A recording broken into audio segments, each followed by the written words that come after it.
Good morning. I wanted to follow up on the question I asked last week to my friends on Facebook. What's the most valuable asset in your real estate business, and how it all came about.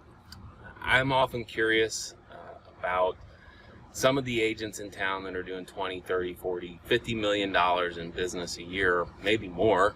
Why I never see them on Zillow or Realtor.com or even them on promoted posts or anything like that on Facebook. Where are they getting their business?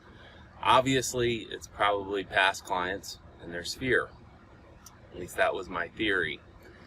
And so I dug in, I did some research. I looked at 400 transactions in the month of May in Hamilton County that were either newly listed properties or properties that were pended. And I went back and looked at those 400 transactions and said, okay, when they initially sold 1, 2, 3, 4, 5, 10 years ago, who was the buyer's agent? And was that buyer's agent the selling agent when they listed it or pended it in May? What I found was it's about 20% of the time that buyer's agent, the original buyer's agent, represents the seller, years later. To me, that's a huge opportunity that we're missing.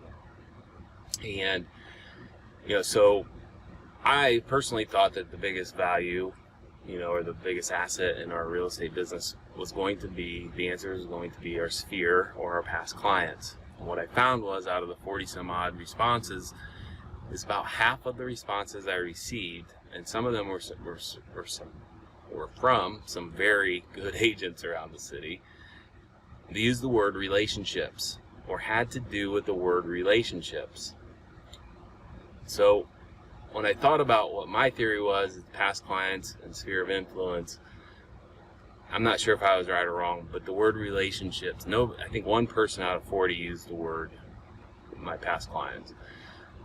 About 20 referred to relationships. And so I started digging into how do we develop or maintain better relationships in real estate. And I came across, there's a very popular 33 or 36 touch method out there that a lot of agents swear by. I think it does work about 20% of the time, obviously. But a big chunk of that plan uses or refers to drip campaigns. I don't know about you, a drip campaign is an email campaign typically. I don't know about you, but I have like 3,000 or 4,000 or 5,000 unread emails in my inbox. It's one of the things I hate doing the most every day is going to my email, and it just distracts me. It takes me off topic, takes me off point, and distracts me. So I only do it a couple times a day. I thought we need to look at that chunk, and maybe there's a better way.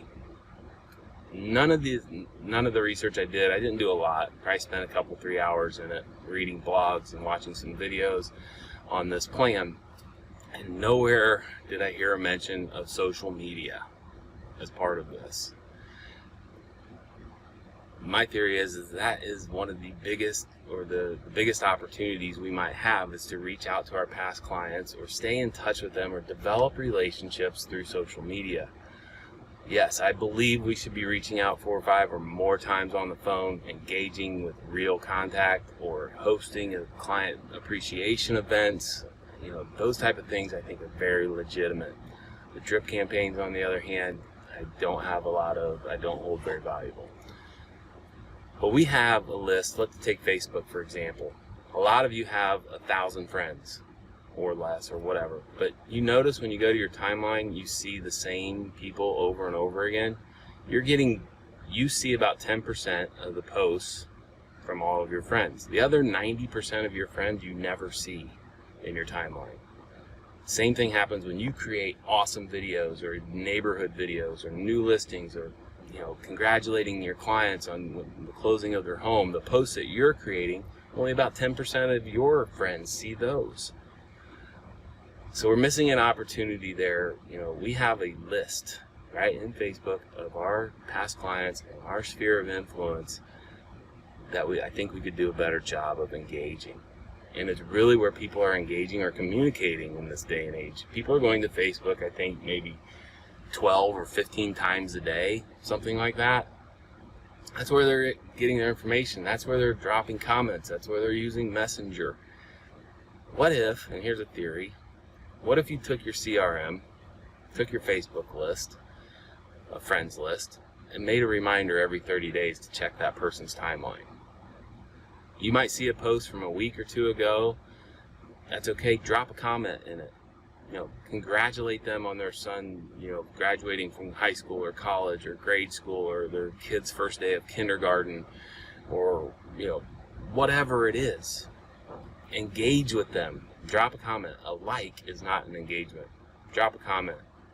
90% of the time, at least in my experience, when I comment on someone's post, they respond. They engage. It might only be a thank you, but it might be more than that. Something that we can develop a short conversation on, or at least a bit of engagement.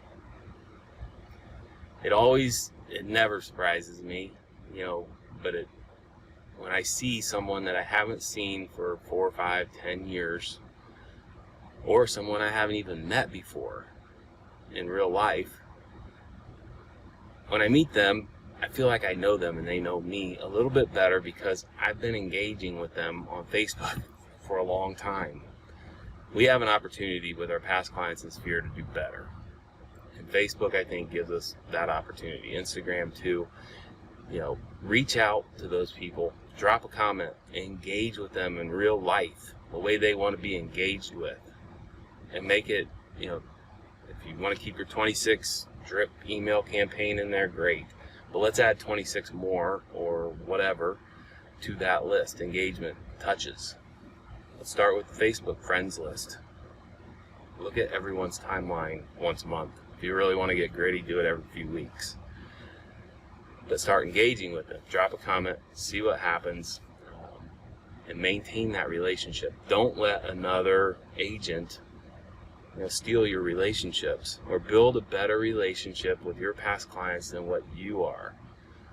I think there's a lot of opportunity with what we're doing out there right now, or at least what a lot of agents are practicing. Like I said, I think it's working about 20% of the time. There's 80% that we could improve on. If you have theories on how to do that, or if you'd like to test my theory, I'd love to. I'm going to be trying to do better with my relationships. It's one way that quickly comes to mind that I know I could do better, and it's right there in front of me. So hope everyone has an awesome day. I will talk to you later.